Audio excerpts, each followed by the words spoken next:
ఇవాళ ఒక మహిళా వ్యాపారవేత్త గురించి చెప్పుకుందాం. ఆవిడకి వ్యాపారంలో లాభాల కన్నా సంతృప్తే ముఖ్యం.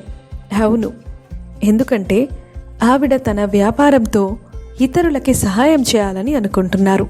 స్పెషల్లీ తన తోటి మహిళలకు. అవును, కష్టపడి చదువుకొని ఇష్టమైన ఉద్యోగం సంపాదించి ఇలా ఏదో ఒక కారణంతో గృహిణిగా మారిపోవాల్సిందేనా? తమకు నచ్చిన పనిని చేస్తూ జీవితాన్ని బ్యాలెన్స్ చేసుకోలేమా? ఇలానే ఆలోచిస్తారు ఆ మహిళా వ్యాపారవేత్త కూడా. ఆవిడే సైరీ చహాల్. షీరోస్ ఇంకా ఫ్లెక్సీమామ్స్ వ్యవస్థాపకురాలు ఈవిడ. అసలు సైరీ చహాల్ గురించి కొంత తెలుసుకుందాం. ఉత్తరప్రదేశ్లోని ముజఫర్ నగర్కు చెందిన మహిళ ఈవిడ. మిడిల్ క్లాస్ ఫ్యామిలీలో పుట్టారు. అయితే చిన్నప్పటి నుంచి పుస్తకాలంటే మహా ఇష్టమట. 10-12 ఏళ్ళు వచ్చాయో లేదో బోలెడన్ని పుస్తకాలు చదివేశారు. దాంతో ఈ అమ్మాయి ఫస్ట్ నుంచి కూడా స్వతంత్రంగా ఆలోచించేవారు. కాస్త విశాల దృక్పథాన్ని కలిగి ఉండేవారు. పుస్తకాల ప్రభావం ఆమె మీద బాగా ఉండేది. పెద్దయ్యాక గొప్ప గొప్ప చదువులు చదువుకోవాలని కలలు కన్నారు. యాక్చువల్లీ అదే తన టార్గెట్గా పెట్టుకున్నారు, గొప్ప విద్యావేత్త కావాలి అని. సైరీ వాళ్ళ నాన్నగారు మెటలర్జికల్ ఇంజనీర్, స్టీల్ ప్లాంట్స్లో వర్క్ చేస్తూ ఉండేవారు. అయితే ఆయన చేసిన కంపెనీస్కి రష్యా నుంచి ఇంజనీర్స్ వస్తూ ఉండేవారట. దాంతో వాళ్ళ ఫాదర్కి రష్యన్స్తో ఫ్రెండ్షిప్ ఉండేది. వాళ్ళు ఇంటికి కూడా వస్తూ ఉండేవారు. సో సైరీకి చిన్నప్పటి నుంచి కూడా రష్యన్స్తో మాట్లాడడం అలవాటైంది. తరచుగా వాళ్ళ ఇంటికి వస్తూ పోతూ ఉండడం వల్ల ఈ అమ్మాయికి వాళ్ళ భాష అర్థమయ్యేదట. నెమ్మదిగా రష్యన్ నేర్చుకోవడం మొదలుపెట్టింది. అంతేకాదు, వాళ్ళేమో వస్తూ సైరీ ఇంట్రెస్ట్ని బట్టి పుస్తకాలు కూడా తెస్తూ ఉండేవారు. మరి రష్యన్ లాంగ్వేజ్లో ఉన్న పుస్తకాలు చదవాలంటే ఆ భాష నేర్చుకోవాలి కదా. అప్పటికే వాళ్ళతో మాట్లాడుతూ ఉంది. ఇక ఇలా కాదు, ఫుల్ ప్లెడ్జ్డ్గా రష్యన్ నేర్చుకోవాలి అని డిసైడ్ అయ్యి ఇమీడియట్లీ ఆ భాష నేర్చుకోవడానికి ప్రయత్నాలు చేసింది. తాను కోరుకున్నట్టే బాగా చదువుకున్న సైరీ ఢిల్లీలోని జవహర్లాల్ నెహ్రూ విశ్వవిద్యాలయంలో రష్యన్ భాషా శాస్త్రంలో మాస్టర్స్ డిగ్రీ తీసుకుంది. ఆ తర్వాత అంతర్జాతీయ దౌత్య సంబంధాల మీద ఎంఫిల్ పూర్తి చేసింది. ఈ అమ్మాయి చదువుకుంటూ ఉన్నప్పుడే రష్యన్ భాషకు సంబంధించి కొన్ని ప్రాజెక్ట్ వర్క్స్ వస్తూ ఉండేవట. అవును, చిన్న వయసులోనే ఈ అమ్మాయి ట్రాన్స్లేషన్స్ అవి చేస్తూ ఉండేది. అలా తన పాకెట్ మనీ తనే సంపాదించుకునేది. చదువు అయితే కంప్లీట్ అయిపోయింది, అది కూడా తను కోరుకున్నట్లుగానే. ఇక ఆ తర్వాత ఏదైనా కాలేజ్లో లెక్చరర్గా జాయిన్ అవ్వాలి అని ట్రై చేస్తూ ఉందట. సరిగ్గా ఆ సమయంలో సోవియట్ యూనియన్ పడిపోయింది, అంటే పతనమైపోయింది. సోవియట్ యూనియన్ కాస్త 15 దేశాలుగా విడిపోయింది. ఇదైతే చిన్నప్పుడు సోషల్లో చదువుకున్నాము, మళ్ళీ నువ్వు ఎప్పుడు ఎందుకు చెప్తున్నావు అని మీరు అడగొచ్చు. సోవియట్ యూనియన్ పడిపోవడానికి సైరీ చహాల్కి జాబ్ రావడానికి మధ్య సంబంధం ఉంది, అదే చెప్పాలనుకుంటున్నాను. ఎస్, సోవియట్ యూనియన్ పతనమై 15 దేశాలుగా విడిపోయింది. అప్పటి వరకు అయితే మన దేశంలో సోవియట్ యూనియన్కి సంబంధించి ఈ దౌత్య కార్యాలయం ఒకటే ఉండేది, అది కాస్త రద్దయింది. మరి విడిపోయిన దేశాలు ఉన్నాయి కదా, Russia, Georgia, Armenia, Ukraine, Tajikistan, ఇలా చాలా ఉన్నాయిలేండి. ఆ చిన్న చిన్న దేశాలన్నీ కూడా సొంతగా రాయబార కార్యాలయాలని వరల్డ్ వైడ్గా స్టార్ట్ చేశాయి.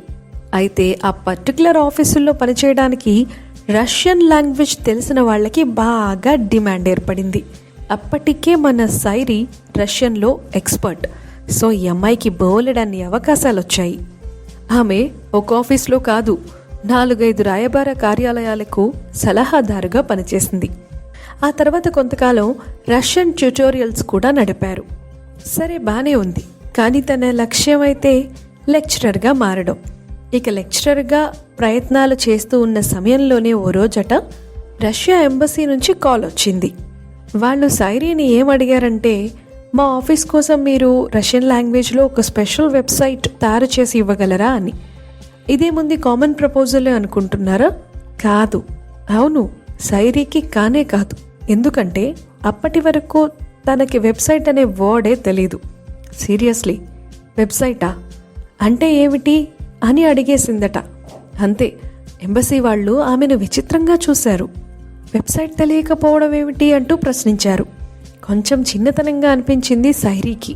నిజానికి వెబ్సైట్ అనే వర్డ్ ఇప్పుడైతే మనకి ఫెమిలియర్, కానీ అప్పుడు ఎవరికీ తెలియదు, ఇంటర్నెట్ ఎక్కడా లేదు. కాబట్టి సామాన్యులకి తెలిసే అవకాశం అసలే లేదు. మన సైరీకి కూడా వెబ్సైట్ అనే మాట అప్పటికి తెలియదు. కానీ తెలియదు అని వదిలేస్తే సైరీ కథ సాధారణంగానే ఉండేదేమో. ఆమె వదిలేయలేదు. మరేం చేసింది తెలుసుకుందాం. ఒక సాఫ్ట్వేర్ కంపెనీని అప్రోచ్ అయ్యి టెక్నాలజీ గురించి తెలుసుకోవడం మొదలుపెట్టారు. పుస్తకాలు చదివారు, ఇంటర్నెట్ మీద అవేర్నెస్ కల్పించుకున్నారు. సరిగ్గా 3 నెలలు తిరిగేసరికి ఆమె సొంతగా వెబ్సైట్ రూపొందించారు. ఆశ్చర్యంగా అనిపిస్తోంది కదూ. అప్పటి వరకు ఇంటర్నెట్ అంటే ఏమిటో తెలీదు, వెబ్సైట్ అన్న పదము వినలేదు. కానీ పుస్తకాలు చదివి ఇంకా సాఫ్ట్వేర్ కంపెనీ ద్వారా టెక్నాలజీ నేర్చుకుని 3 నెలల్లో సొంతగా వెబ్సైట్ని రూపొందించారు సైరీ చహాల్. అప్పటికి గాని తనకి హ్యాపీగా అనిపించలేదు. ఇక ఆ తర్వాత ఒక ఇంగ్లీష్ న్యూస్ పేపర్లో చేరారు. కంటెంట్ రైటింగ్ నేర్చుకోవాలనిపించింది. మరి ఇమీడియట్లీ ఆ పని కూడా చేసేశారు. కంటెంట్ రైటింగ్ మీద పట్టు సాధించాను అని అనిపించిన తర్వాత సొంతగా ఒక ఆన్లైన్ పేపర్ స్టార్ట్ చేశారు. ఆ న్యూస్ పేపర్ పేరు న్యూస్ లింక్. 1999లో స్టార్ట్ అయింది ఈ న్యూస్ లింక్. ఇది ప్రత్యేకంగా నేవీ కోసం, సముద్రంలో నెలల తరబడి ఉండే నావికుల కోసం ప్రత్యేకంగా ఈవిడ న్యూస్ లింక్ అనే పేపర్ని స్టార్ట్ చేశారు. పూర్తిగా ఇది ఆన్లైన్ న్యూస్ పేపర్. 3 సంవత్సరాల పాటు సక్సెస్ఫుల్గా ఈ న్యూస్ పేపర్ని నడపగలిగారు. ఆ తర్వాత వేరే సంస్థకి అమ్మవలసిన పరిస్థితులు ఎదురయ్యాయి. ఆ తర్వాత ఆమెకు కాన్ఫెడరేషన్ ఆఫ్ ఇండియన్ ఇండస్ట్రీలో ఉద్యోగం లభించింది. అందుకు కారణం ఆమె రష్యన్ భాషలో ఎక్స్పర్ట్ అవ్వడమే. 15 దేశాలుగా విడిపోయింది సోవియట్ యూనియన్. మరి ఆ 15 దేశాలతో మనకి వాణిజ్య సంబంధాలు చాలా అవసరం. అందుకు రష్యన్ లాంగ్వేజ్లో మంచి పట్టున్న అభ్యర్థి కావాలి. అందుకోసమే కాన్ఫెడరేషన్ ఆఫ్ ఇండియన్ ఇండస్ట్రీ ఒక చిన్న ప్రకటన కూడా ఇచ్చింది. సైరీ పరిజ్ఞానాన్ని చూసిన తర్వాత ఉద్యోగం ఇంకెవరికి వస్తుంది? ఆమె ఇమీడియట్లీ ఆ పర్టికులర్ విభాగంలో ఉద్యోగంలో జాయిన్ అయిపోయారు. ఇక ఆ తర్వాత అయితే అప్పుడప్పుడే స్టార్టప్స్ మొదలయ్యాయి. అంకుర సంస్థలు పుట్టుకొస్తున్న టైం అది. అయితే అలా స్టార్టప్స్ మొదలుపెట్టే వాళ్ళకి సలహాలు సూచనలు ఇవ్వడానికి ఈవిడ ఒక స్టార్టప్ని మొదలుపెట్టారు. సైతా అనే సంస్థని స్టార్ట్ చేసి అంకుర సంస్థల కోసం ఈవిడ ఐడియాలు ఇస్తూ ఉండేవారు. అలా ఇంకొన్ని వర్క్స్ కూడా చేస్తూ ఉండేవారు. సరిగ్గా ఆ టైంలోనే మహిళా ఉద్యోగులకి సంబంధించి ఎన్నో వివరాలను తెలుసుకున్నారు. అంటే అన్ని రంగాల్లో మహిళలు ఎదిగినప్పటికీ ఎన్ని సవాళ్లు ఎదుర్కోవాల్సి వస్తుందో గమనించారు. అంతేకాదు చాలామంది సైరీని జాబ్ అడుగుతూ ఉండేవారట. వాళ్ళ రెజ్యూమేస్ పంపి ఏదైనా జాబ్ ఉంటే చూడమని చెప్పేవారట. అయితే అలా వచ్చిన వాటిలో ఒక మహిళ రాసిన ఉత్తరం సైరీని కదిలించింది. ముఖ్యంగా ఆమె తన లైఫ్ గురించి, ఎదుర్కొంటున్న ఇబ్బందుల గురించి రాసిన వివరాలు సైరీని ఆలోచింపచేశాయి. భర్త వద్దన్నారనో, చంటి పిల్లల ఆలనా పాలనా చూసుకోవాల్సి వస్తుందనో తమ కెరియర్ని పణంగా పెడుతున్న మహిళలు ఎంతో మంది ఉన్నారని ఆలోచించటం మొదలుపెట్టారు సైరీ. ఆ సమయంలో ఉద్యోగాలు వదలక తప్పని పరిస్థితులు. కానీ కొన్నాళ్ల తర్వాత ఉద్యోగాల్లో తిరిగి చేరే అవకాశం ఉన్నా కూడా దొరకవు. అవును, అనుకున్న సమయానికి జాబ్స్ దొరకవు. ఈ సమస్యకి పరిష్కారంగానే ఫ్లెక్సీ మామ్స్ అనే ఒక సంస్థను స్టార్ట్ చేశారు సైరీ చహాల్. 2011లో ఈ కంపెనీ స్టార్ట్ అయింది. పెళ్లి తర్వాత, లేదంటే ఆ ప్రెగ్నెన్సీ పీరియడ్లో, లేదంటే పిల్లలు పుట్టిన తర్వాత ఎప్పుడైనా సరే గ్యాప్ తీసుకొని తర్వాత పరిస్థితులు చక్కబడ్డాయి, ఫ్లెక్సిబుల్గా ఉంది, తిరిగి జాబ్ చేయాలి అనుకున్న వాళ్ళకి ఈ సంస్థ అవకాశం కల్పిస్తుంది. కెరీర్ గైడెన్స్, ఇంటర్వ్యూ స్కిల్స్, రకరకాల టెక్నికల్ కోర్సెస్, ఇలాంటి వాటన్నిటిలో కూడా ట్రైనింగ్ ఇస్తుంది. అంతేకాదు ఈ సంస్థే వాళ్ళకి ఉద్యోగాలు వచ్చే వరకు సహాయం చేస్తుంది. ఇదే ఫ్లెక్సీ మామ్స్ ప్రత్యేకత. పూర్తిగా మహిళల కోసమే స్టార్ట్ చేశారు ఈ కంపెనీని. ఇక అలాగే వాళ్ళ హక్కుల్ని కాపాడడం కూడా తన బాధ్యతగా భావించారు సైరీ. అందుకే 2014లో షీరోస్ అనే సంస్థను స్టార్ట్ చేశారు. షీరోస్ అనే యాప్ గురించి మీకు ప్రత్యేకంగా చెప్పనవసరం లేదు. కంప్లీట్గా మహిళల కోసమే పనిచేస్తున్న యాప్ అది. తోటి మహిళలతో సృజనాత్మకమైన ఆలోచనలు పంచుకోవచ్చు. అంతేకాదు బాధాకరమైన విషయాలు కూడా షేర్ చేసుకోవచ్చు. బికాజ్ అక్కడ అందరూ మహిళలే. ఒకరి కోసం ఒకరు నిలబడతారు.